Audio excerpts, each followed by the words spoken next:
पिछली क्लास में अपन एक चैप्टर स्टार्ट किए थे, चैप्टर का नाम था deduction from gross total income, जिसके अंदर अपन सबसे पहले क्या देखे थे, सेक्शन 80C। और 80C के अंदर भी बहुत सारी चीजें आती है, तो उसमें से पहला आइटम क्या है, लाइफ इंश्योरेंस प्रीमियम। मैंने ये सब आप लोगों को पिछले क्लास में बताया था, ठीक है। इसका आप लोगों को ध्यान रखना है ना। इसके बाद मैं सेकेंड नंबर आप लोगों को बताने जा रहा हूं यहाँ पे,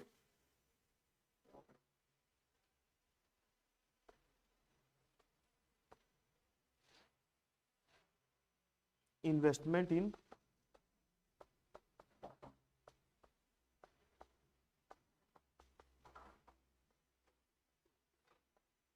नेशनल सेविंग सर्टिफिकेट, NSC। कोई नियम नहीं है इसका ज्यादा, बस आपको ये याद रखना है, अगर कोई बंदा क्या कर रहा है, नेशनल सेविंग सर्टिफिकेट नाम के इंस्ट्रूमेंट में इन्वेस्टमेंट कर रहा है। नेशनल सेविंग सर्टिफिकेट को और क्या नाम से जानते हैं, NSC। कभी कभी क्वेश्चन में ये भी लिखा रहता है। तो 80C में जितना इन्वेस्ट करेगा उतने का क्या कर सकता है, डिडक्शन कैलकुलेट कर सकता है। तो deduction amount is equal to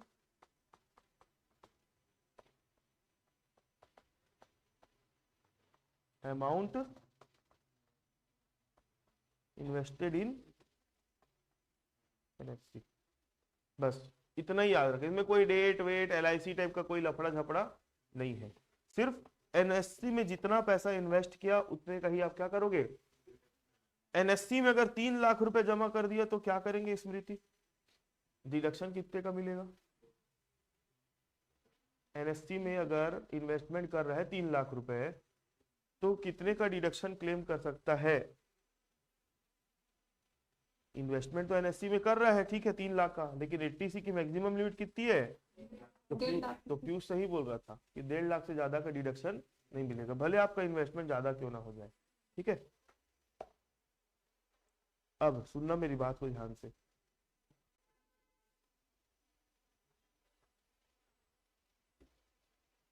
आप लोग कभी FD करवाए हो बैंक में। मान लो 5 लाख का FD करवा रहे,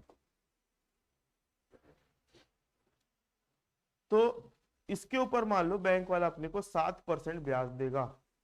कितना ब्याज देगा, 7% का ब्याज देगा। तो बताओ, FD 5 साल का है, FD कितने साल का है, 5 साल का। तो बैंक वाला क्या ब्याज आपको हर साल ला ला के देगा क्या घर में, नहीं। वो FD का जो ब्याज बनता है ना, इसी में जमा करते जाएगा, जमा करते जाएगा, जमा करते जाएगा, जमा करते जाएगा।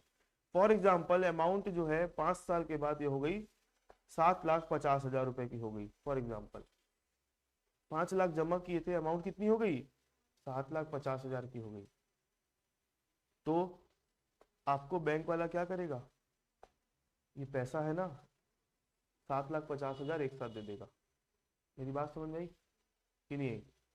और FD में जो ब्याज मिलता है वो कंपाउंड इंटरेस्ट मिलता है। कैसा मिलता है, कंपाउंड इंटरेस्ट, मतलब ब्याज दे दिया ना तो ब्याज के ऊपर ब्याज। जैसे फॉर एग्जांपल 5 साल का है, तो 5 लाख का FD कराए होगे, तो फर्स्ट ईयर में आपको ब्याज कितना मिला होगा, 35,000। अब आपके FD में कितना रुपए जमा हो गया,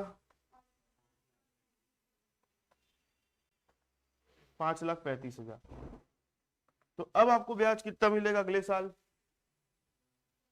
5,35,000 का 7% कितना होगा, हाँ, 37,450। फिर अगले साल 5,35,000 पे ब्याज नहीं मिलेगा, 5 लाख प्लस 5,35,000 प्लस 37,450 इंटू 7% करोगे, कितना होता है 5,35,000। ये दोनों को जोड़ो पहले, कितना आ रहा है 5,35 और इसको 48, कितना आ रहा है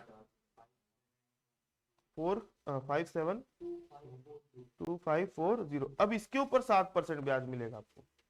बात समझ में आ रही है। तो एक बात बताओ, अब मैं मेरे को जो समझाना है ना वो मेरे को बताना है, सुनो। पहले साल में 5 लाख के ऊपर ब्याज मिला इतना, दूसरे साल पर 5 लाख पर तो ब्याज मिल ही रहा है, प्लस इसके ऊपर भी ब्याज मिल रहा है। तो ये जो ब्याज मिला, ये वापस से इन्वेस्ट हो गया, इसका भी एफडी बन गया, ये बोल सकते हैं कि नहीं बोल सकते? नहीं बोल सकते। मतलब आप अपने घर का पैसा कितना लगाए थे? 5, बैंक वाला आपको ब्याज दिया 7%, मतलब 35,000। 35,000 आपको ला के नहीं दिया आपके घर में, ये पैसा क्या हो गया? वापस आपके अकाउंट में इन्वेस्ट हो गया। अब इसका वापस से इन्वेस्टमेंट हो जाने के कारण, इसका वापस से इन्वेस्टमेंट हो जाने के कारण आपको ब्याज अब किसके ऊपर मिलने वाला है? अब आपको ब्याज कितना मिल रहा है? 37450। अब ये वापस इन्वेस्ट हो गया कि नहीं? तो एनएससी में भी ऐसा ही कुछ होता है। नेशनल सेविंग सर्टिफिकेट जो होता है ना, उसमें भी वैसे ही होता है। इसमें है ना, हमको गवर्नमेंट क्या करती है? ब्याज देती है। तो ये तो अभी आपको डिडक्शन किसका मिल रहा है? जितना आपने एनएससी में इन्वेस्ट किया। अब तीसरे नंबर पर मैं क्या लिखने वाला हूं? एक्रूड इंटरेस्ट ऑन एनएससी री invested. Accrued interest on NSC री इन्वेस्टेड, इसका मतलब क्या हुआ? जो एनएससी के ऊपर ब्याज मिल रहा है ना, देखो सबसे पहली बात गवर्नमेंट बोलती कि आप अगर एनएससी में इन्वेस्टमेंट करोगे तो हम आपको 80C में डिडक्शन देंगे। किसका डिडक्शन देते हैं? ब्याज का डिडक्शन नहीं देते, इन्वेस्टमेंट का देते हैं।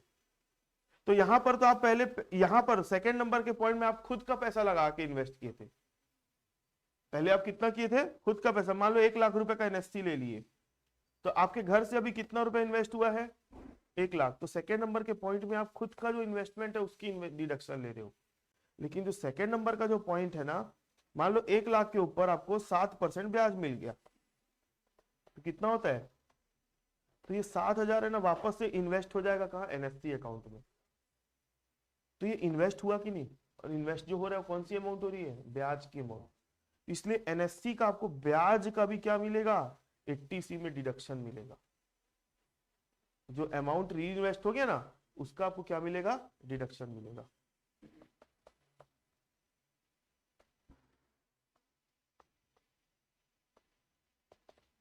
Deduction amount is equal to,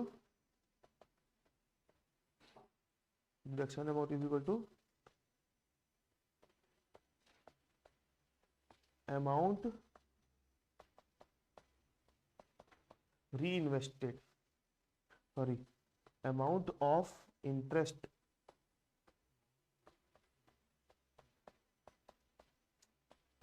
री इन्वेस्टेड। ठीक है, ये क्वेश्चन में दिया रहता है, ज्यादा टेंशन वाला बात नहीं है, बस मैं कॉन्सेप्ट समझा रहा था कि ब्याज का छूट क्यों मिलता है। ब्याज तो हमारी कमाई है, ठीक है, लेकिन हम, उसका सिस्टम ही वैसा है कि ये पैसा जाके क्या हो जाता है? एनएससी में वापस से इन्वेस्ट हो जाता है। वो 5 साल, 6 साल, 7 साल के बाद आपको इकट्ठा होकर पैसा मिलेगा, वो बात अलग है। ठीक है, उसके बाद चौथे नंबर पर आता है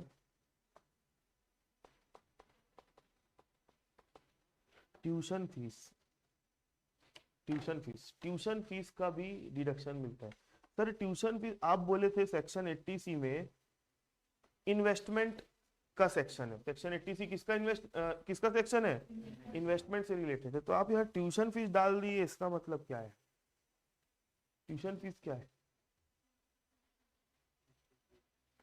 जैसे मान लो ये एक इंसान है, इसके बच्चे लोग हैं, ठीक है, इन लोग स्कूल स्कूल में कोई बड़ी इंस्टीट्यूशन में पढ़ाई करते हैं, ठीक है, तो पढ़ाई करते हैं, तो ये इंसान इनके पीछे पढ़ाई में खर्चा कर रहा है कि नहीं? तो आप लोग एक चीज समझ लेना, पढ़ाई पर किया गया खर्चा है ना, एक इन्वेस्टमेंट के बराबर होता है ना। ताकि तभी तो इन लोग पढ़ के बढ़ेंगे, पढ़ेगा भारत तभी तो, क्या बढ़ेगा भारत तो बढ़ेगा अमेरिका ऐसा नहीं है। हाँ, लेकिन अमेरिका क्या करता है? भारत के पढ़े लिखे लोगों को खींच लेता है अपनी तरफ, इसलिए ये डायलॉग निकला था। तो भाई इन लोग अगर पढ़ रहे हैं तो एक प्रकार से विकास किसका होना? देश का ही, मतलब एक इन्वेस्टमेंट ही तो है। तो इन्वेस्टमेंट है, इसलिए है ना, ट्यूशन फीस का जो पेमेंट किया जाता है उसकी क्या मिलती है? डिडक्शन मिलती है। अब ट्यूशन फीस कौन सा वाला ट्यूशन फीस? जो आप लोग मेरे को देते हो वाला ट्यूशन फीस। तो आप है ना, कभी भी है ना कोई इंस्टीट्यूशन में एडमिशन लोगे ना, तो उससे रसीद मांगना, रिसिप्ट मांगना, है ना। तो रिसिप्ट मांगोगे ना, तो रिसिप्ट में देखना बहुत सारा अलग अलग हेड रहता है। मान लो आपके कॉलेज में आपकी फीस कितनी है, मान लो 20,000 रुपये फीस ली गई, कितना, 1,500 रुपये। हाँ, वो गवर्नमेंट कॉलेज में कम रहती है, मैं एक एग्जांपल दे रहा हूँ, कितनी भी हो सकती है, ज्यादा भी हो सकती है, कम भी हो सकती है। तो ये 20,000 रुपये टोटल फीस तो आप पे कर दिया, आपको तो पता रहता है हम 20,000 दिए हैं। लेकिन कॉलेज के पॉइंट ऑफ व्यू से देखोगे ना अगर, तो 20,000 सिर्फ एक चीज का नहीं लिया जाता है आपसे, अलग अलग चीजों का लिया जाता है। एक तो लिया जाता है कॉशन मनी, मान लो 2,000 रुपये आपसे क्या ले लिए, कॉशन मनी, मतलब आपको पैसा जमा है। और आप लोगों को पता है एक चीज, पता है कि नहीं पता है, कॉशन मनी जो है ना रिफंडेबल होता है। कॉशन मनी जो रखते हैं ना, वो रिफंडेबल होता है। मतलब आप कॉलेज में अगर आपसे ये लिया जा रहा है कॉशन मनी, आप जब कॉलेज छोड़ोगे तो आप जाके क्लेम करोगे तो आपको पैसा वापस मिलेगा। लेकिन 99% लोगों को मालूम नहीं रहता और लेते नहीं है वापस। ठीक है, कॉशन मनी जो है रिफंडेबल होता है। उसके बाद आपसे 2,000 रुपये लिया गया, किसके नाम से, उसके बाद आपसे लिया जाएगा डेवलपमेंटल फीस 5,000 रुपये। डेवलपमेंटल फीस लिया जाएगा कितना, 5,000 रुपये। ट्यूशन फीस, इस कॉलेज में जो सर लोग पढ़ा रहे हैं ना, या मैम लोग जो पढ़ा रहे, उनका सैलरी कहाँ से बनता है। मतलब आपसे टोटल 20,000 लिया जा रहा है, इस 20,000 में 2,000 रुपये का क्या करेंगे, कॉशन मनी रखेंगे। इस 20,000 में 5,000 डेवलपमेंटल, मतलब स्कूल में कुछ भी डेवलपमेंट का काम अगर होना है तो वो इस पैसे को उठाएंगे। और बाकी मान लो 15,000 रुपये आपसे किस नाम से ले रहे हैं, ट्यूशन फीस। इस 15,000 में से उन लोग अपने टीचर लोगों को क्या देते हैं, सैलरी देते हैं। तो आपको 80C में अगर डिडक्शन चाहिए ना, तो आपको ट्यूशन फीस वाली अमाउंट की डिडक्शन मिलती, ना कि इसकी। ठीक है, इसकी टोटल फीस जो पटा रहे हो कॉलेज में वो नहीं, ट्यूशन फीस जो पे करते हो उसकी। तो ट्यूशन फीस अगर पे किया है, क्वेश्चन में दिया है कि he had paid tuition fee of rupees इतना, तो आप 80C में क्या कर लेना, डिडक्शन ले लेना। ठीक है,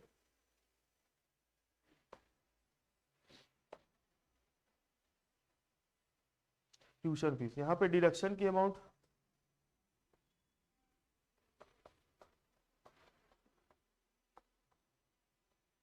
इज इक्वल टू क्या होगा,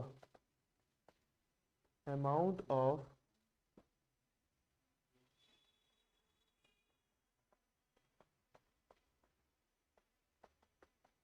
गिवन इन, जो क्वेश्चन में आपको ट्यूशन फीस की अमाउंट दी रहेगी वो ले लेना है। इसके बाद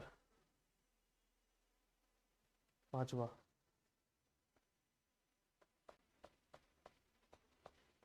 हाउसिंग लोन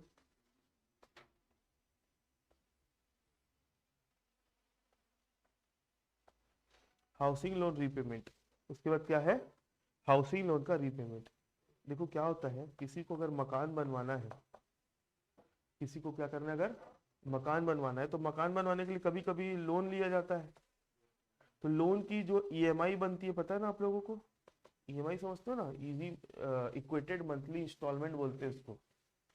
तो ईएमआई जो बनती है, मान लो साल भर में वो 15,000 रुपए की ईएमआई पटा रहा है पर मंथ। तो साल भर की बात करूं तो कितनी ईएमआई पे करेगा सामने वाला, 180। साल भर में टोटल 180 का ईएमआई पे किया है। अब ये ईएमआई को जब आप खोल के देखोगे तो इसके अंदर आपको है ना इंटरेस्ट भी दिखेगा, और कुछ अमाउंट काहे की दिखेगी, प्रिंसिपल की भी अमाउंट दिखेगी। तो आपको हाउसिंग लोन के रीपेमेंट का आपको डिडक्शन मिलता है, तो कौन से अमाउंट का मिलता है, प्रिंसिपल पोर्शन का मिलता है, इंटरेस्ट पोर्शन का नहीं मिलता। यहाँ पे लिखोगे housing loan repayment, principal amount. Housing loan का रीपेमेंट है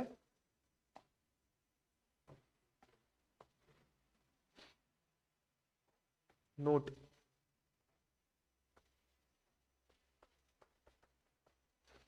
deduction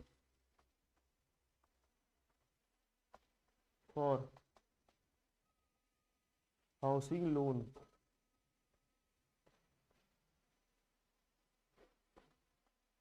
repayment is allowed only if loan is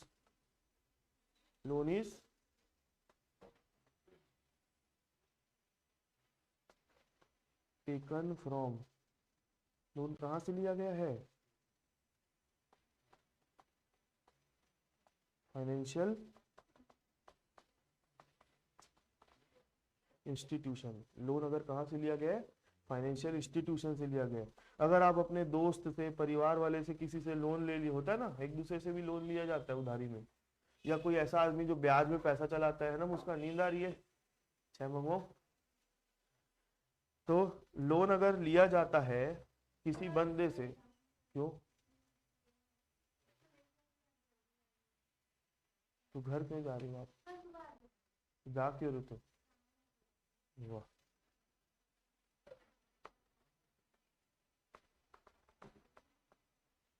अब आप जा रहे हो तो फिर कोई छोड़ने के लिए भी जाएगा फिर।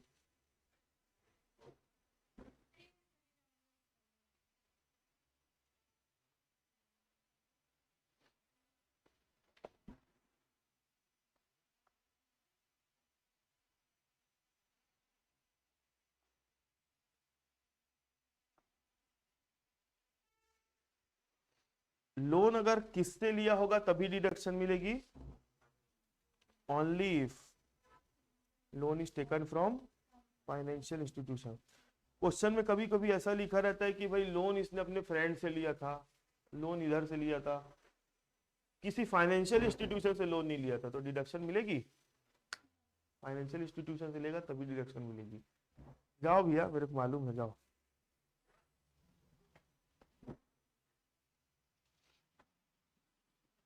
हो गया इतना? Good night.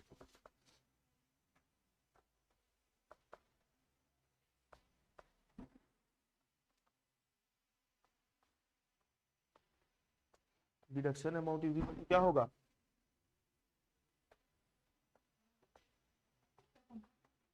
हाँ चलाओ ना, मैं तो आप लोगों के कारण मैं कुछ बोल नहीं पा रहा हूँ।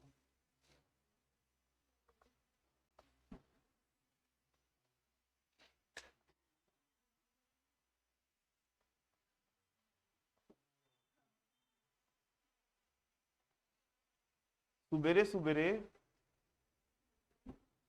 ठंडे पानी से अगर नहा लोगे ना तो दिन भर ठंडी नहीं लगेगा। रात को कौन नहाता है? नहीं, अरे दिन भर बोलो मतलब लगेगी कि अब रात को तो ओढ़ के ही सोता है आदमी, तो कहाँ से ठंडी लगेगी। अब मैं तो भाई देखो सुबेरे है ना 6 बजे उठता हूँ, और सुबेरे जैसे ही बाथरूम में घुसा एकदम है ना जाके शावर चालू कर देता हूँ। 2 सेकंड 3 सेकंड के लिए ना एकदम ठंडा लगेगा, एकदम कांप जाए, लेकिन उसके बाद फिर दिन भर ठंडी नहीं लगती। मतलब सच्ची में उस समय ना ऐसे खड़े नहीं हो पाओगे, अजीब लगता है भाई। पहले तो सोचना पड़ता है जाओ कि नहीं जाओ, जाओ कि नहीं। चालू करके ऐसे छोड़ देता हूँ साइड में। फिर एकदम जाके खड़े हो जाता हूँ, फिर है ना। फिर उसके बाद है ना, सच्ची में ठंडी नहीं लगती दिन भर। हमारा बॉडी है ना अपोजिट रिएक्ट करता है। जैसे आप देखना गर्मी के दिन में अपने को पसीना क्यों आता है? घर में मटका है, मटके का पानी पीते, मटके का पानी ठंडा क्यों होता है? हाँ, मटके का जो पानी है ना हल्का हल्का उसके परत में रिसता है, और जो हवा चलती है ना वो पानी को ठंडा करती है, तो उसके अंदर का टेम्परेचर, वो साइंस है बोल सकते हैं। तो हमारे बॉडी का भी वही काम है, हमारे बॉडी में पसीना आता है ना, तो जब गर्मी के दिन में ज्यादा पसीना आता है, क्यों? ताकि हवा चलती है ना, तो वो पसीने का जो पानी हमारे चमड़ी में रहता है वो हवा से टकराता है तो ठंडा होता है और हमारी बॉडी को ठंडा करता है। ये गर्मी का कॉन्सेप्ट है। और ठंडी का कॉन्सेप्ट क्या है? जब हमारे शरीर को ज्यादा ठंडी लगती है तो हमारी बॉडी हीट जनरेट करती है अपने आप। इसलिए ठंडे पानी से नहाने से ना कभी ठंडी नहीं लगती, क्योंकि आपकी बॉडी गर्म हो जाती है। और गर्म पानी से नहा दिया आप ठंडी के दिन में, तो आपका बॉडी को क्या लग रहा है? गर्मी लग रही है, तो क्या करेगा? क्या करेगा? स्वेटिंग करेगा। मतलब गर्मी लग रही तो बॉडी अपोजिट रिएक्ट करता है, तो पसीना निकालेगा। पसीना निकालेगा, हवा चलेगी तो और ठंडी लगेगी, फिर ठंडी के दिन में और ठंडी, बर्फ जम जाओगे फिर आप। तो इसलिए ना ठंडे पानी से नहाओ।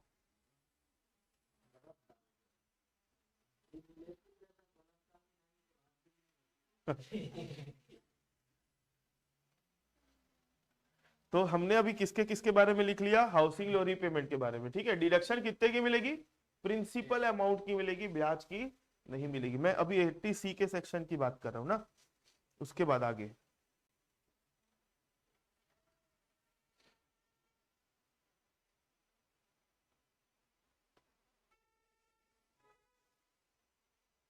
छठवा,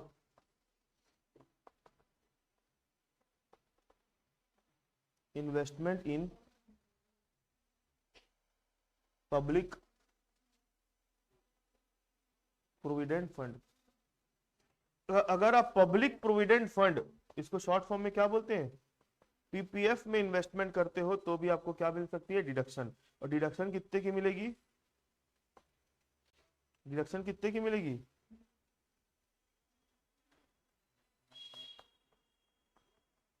deduction amount is equal to amount invested in PPF. जो आपने अमाउंट इन्वेस्ट किया किसमें, पीपीएफ में इन्वेस्ट किया, उतने की डिडक्शन आपको मिल जाएगी, ठीक है। उसके बाद सातवां,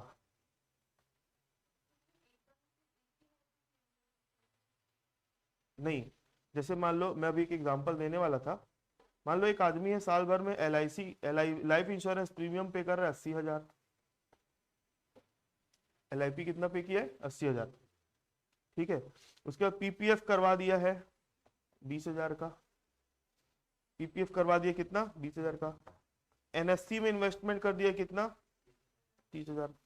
और हाउसिंग लोन का रिपेमेंट कर रहा है इसने 60,000 रुपए प्रिंसिपल अमाउंट। तो टोटल इसका इन्वेस्टमेंट कितना है, टोटल 80 20 1 30 190। तो 190 का इन्वेस्टमेंट हुआ है, लेकिन इसको मैक्सिमम डिडक्शन कितने की मिलेगी। ऐसा अलग अलग भी हो सकता है, एक आदमी मतलब मल्टीपल इन्वेस्टमेंट भी कर सकता है। जरूरी नहीं कि LIC में कर दिया तो इसको पीपीएफ का नहीं मिलेगा, पीपीएफ का कर दिया तो LIC में नहीं मिलेगा, ऐसा नहीं है। मल्टीपल इन्वेस्टमेंट लेना है, लेकिन मल्टीपल इन्वेस्टमेंट की टोटल लिमिट किससे ज्यादा नहीं होनी चाहिए, 1.5 लाख से ज्यादा नहीं होनी चाहिए।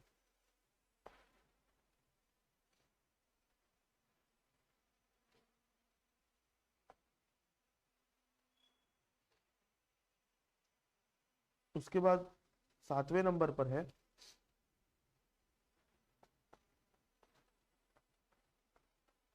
कंट्रीब्यूशन टू SPF, RPF या ASF बाय एम्प्लॉय। अब SPF क्या है, RPF क्या है, ASF क्या है, सुनो। SPF होता है स्टैट्यूटरी प्रोविडेंट फंड, दूसरा होता है RPF मतलब रिकॉग्नाइज्ड, और उसके बाद क्या होता है ASF approved superannuation fund, approved superannuation fund, ठीक है। देखो ये 3 नाम है, फुल फॉर्म लिखा है मैंने, इसका भी कोई वो नहीं है ज्यादा। क्या होता है, पहले प्रोविडेंट फंड का कॉन्सेप्ट समझो क्या है। मान लो एक एम्प्लॉयर है, एम्प्लॉयर समझते हो ना, एम्प्लॉयर मतलब नियोक्ता, जिसके यहाँ नौकरी करते हो एम्प्लॉयर, उसके यहाँ पे एम्प्लॉय काम कर रहा है, उसके यहाँ कौन काम कर रहा है, एम्प्लॉय, कर्मचारी, ठीक है। तो एम्प्लॉयर अपने एम्प्लॉय को क्या देता है, मान लो 50,000 रुपए पर मंथ सैलरी है, सैलरी बन रही है 50,000। मान लो एम्प्लॉयर क्या करता है, इसकी सैलरी से 5,000 रुपए काट लेता है, किस नाम से, पीएफ के नाम से काट लेता है। और काटने के बाद एम्प्लॉय को कितना रुपए देगा वो, एम्प्लॉय के पास जाएगी सैलरी कितनी, 45,000। 5,000 किस नाम से काटा है, प्रोविडेंट फंड के नाम से काटा है। अब एम्प्लॉयर क्या करेगा, इतना ही पैसा अपने पास का भी मिलाएगा, जितना उसके सैलरी से काटा है उतना ही पैसा क्या करेगा, अपने पास का मिलाएगा। तो टोटल कितना हो जाता है, 10,000 का। अब इस आदमी के नाम से तो प्रोविडेंट फंड का अकाउंट खुला हुआ होगा, किस नाम से, किसके नाम से, एम्प्लॉय के नाम से प्रोविडेंट फंड अकाउंट खुला हुआ होगा एक ठो, ठीक है। तो ये एम्प्लॉयर की जिम्मेदारी होती है कि जितना पैसा काटा है प्रोविडेंट फंड के नाम से और जितना वो मिलाया है, इस पैसे को वो कहाँ जमा करा दे, प्रोविडेंट फंड अकाउंट। और प्रोविडेंट फंड अकाउंट में जो पैसा जमा होता है वो किसका होता है, एम्प्लॉय का होता है। तो जब वो रिटायर होगा, रिटायर, तो वो पैसा आखिरी में क्या होता है, इसको मिल जाता है। तो हर महीने के महीने एम्प्लॉय के सैलरी से कुछ पैसा कट रहा है और कुछ पैसा कौन मिला रहा है, एम्प्लॉयर मिला रहा है।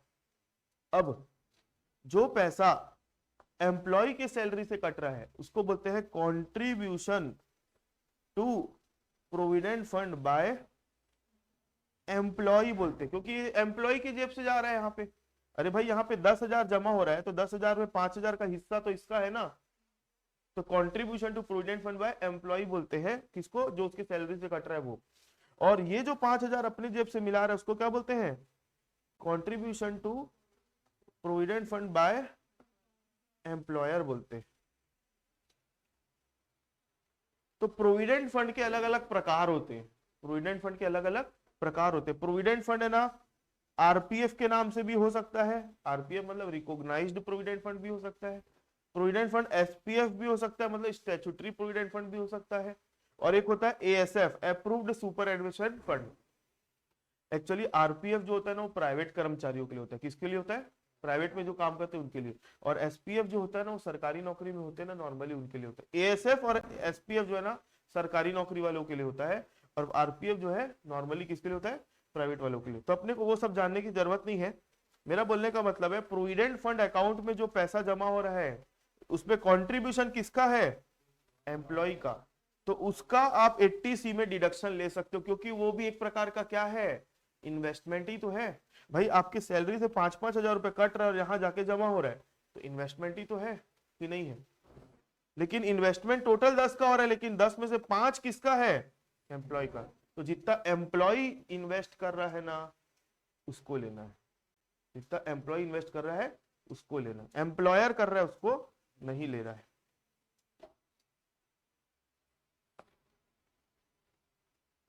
इसमें किसी को कोई डाउट, सैलरी चैप्टर पढ़ोगे ना जब आप लोग तो ये और क्लियर हो जाएगा, ठीक है, क्योंकि प्रोविडेंट फंड वहां पे डिटेल में है। अब deduction amount is equal to, deduction की amount is equal to contribution to, contribution amount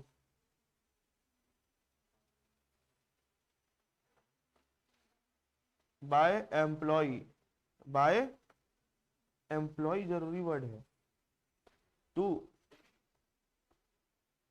SPF, RPF या फिर एएसएफ। बस इतना ध्यान रखना है आप लोगों को, क्लियर है। लाइफ इंश्योरेंस हो गया, एसपीएफ आरपीएफ भी हो गया, पीपीएफ भी हो गया। पीपीएफ में एक चीज और मेरे को बताना था, पीपीएफ अगर, पीपीएफ अकाउंट अगर खुलवाते हो तो वो आपके खुद के नाम से खुलवाओगे तो भी डिडक्शन ले सकते हो, आप अपने पति या पत्नी के नाम से भी खुलवा सकते हो, मतलब जीवन साथी के नाम से। हस्बैंड है अगर तो अपने वाइफ के नाम से पीपीएफ अकाउंट खुलवा लिया तो उसको मानेंगे कि वो इन्वेस्टमेंट ही कर रहा है, तो वो भी डिडक्शन ले सकता है। अगर पत्नी के नाम से नहीं ले रहे तो चिल्ड्रन इनके नाम से भी ले रहे हो तो भी डिडक्शन ले सकते हो। ये मेरे से छूट गया था लिखने का। उसके बाद, उसके बाद और क्या हो गया, इन्वेस्टमेंट इन एनएससी भी हो गया अपना, ट्यूशन फीस भी हो गया, एक्रूड इन्वेस्टमेंट भी एनएससी हो गया। 2 ठोक बचा है छोटा छोटा, ज्यादा कुछ नहीं है। 7 के बाद 8,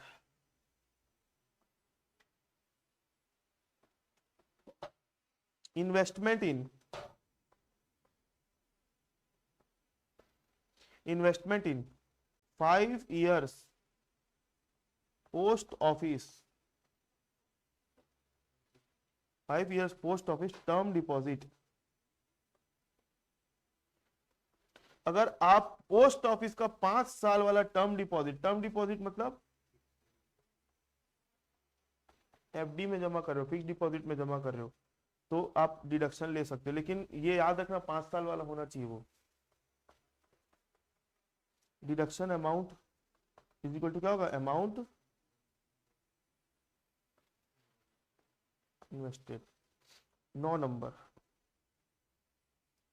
subscription to eligible issue of capital. ये नाम याद रखना, subscription to eligible issue of capital मतलब क्या होता है। आप लोगों को मालूम है कंपनियां शेयर इशू करती है, तो शेयर इशू करती है तो लोग पैसा लगाते हैं, तो कंपनी के शेयर में अगर लोग पैसा लगा रहे हैं तो इन्वेस्टमेंट ही तो है कि नहीं है, इन्वेस्टमेंट है कि नहीं। लेकिन सारी कंपनियों के शेयर में अगर आप पैसा लगाते हो तो 80C में डिडक्शन नहीं ले सकते। सारी कंपनी के शेयर में अगर आप पैसा लगाओगे, जैसे अभी है ना टाटा टेक्नोलॉजीज का आया हुआ है एक आईपीओ, आईपीओ समझते हो ना, मतलब कंपनी शेयर इशू करना चाह रही है, कंपनी शेयर इशू करना चाह रही है, एक कंपनी है टाटा टेक्नोलॉजीज लिमिटेड। तो अभी परसों ही मैंने है ना 30,000 रुपए, मतलब 2 लॉट, 15,000 का एक लॉट होता है, 30,000 रुपए मैंने उसमें लगाया है।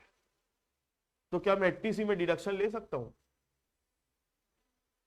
ऐसा कोई भी कंपनी के शेयर में अगर आप पैसा लगाओगे तो आपको डिडक्शन नहीं मिलेगा। सिर्फ कौन सी कंपनी के शेयर में लगाओगे, एलिजिबल, मतलब गवर्नमेंट जो इनकम टैक्स वाले हैं ना, कुछ कुछ कंपनियां ऐसी है जिसका नाम बना के रखी, लिस्ट बना के रखी है, बोलती है कि उस कंपनी के अगर शेयर में आप पैसा लगाओगे तभी हम आपको क्या देंगे, 80C में डिडक्शन देंगे। ठीक है, तो आपको है ना कंपनी का नाम याद करने का जरूरत नहीं, सिर्फ ये लाइन याद रखना है, ये कहीं पे लिखा हुआ मिला मतलब 80C में आपको क्या करना है, डिडक्शन लेना है। तो 80C का भाई इतना सारा है, दिखा, इतना सारा आप लोगों को 80C के अंदर याद रखना है।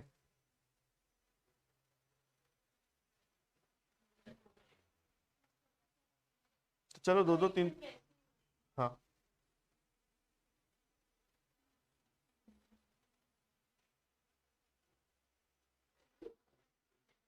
हो गया।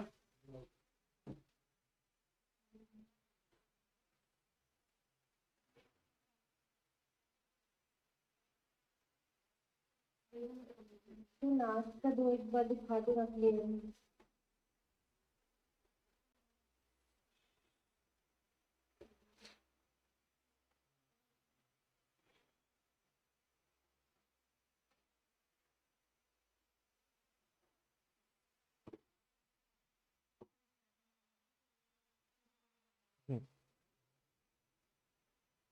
कितना ले ली,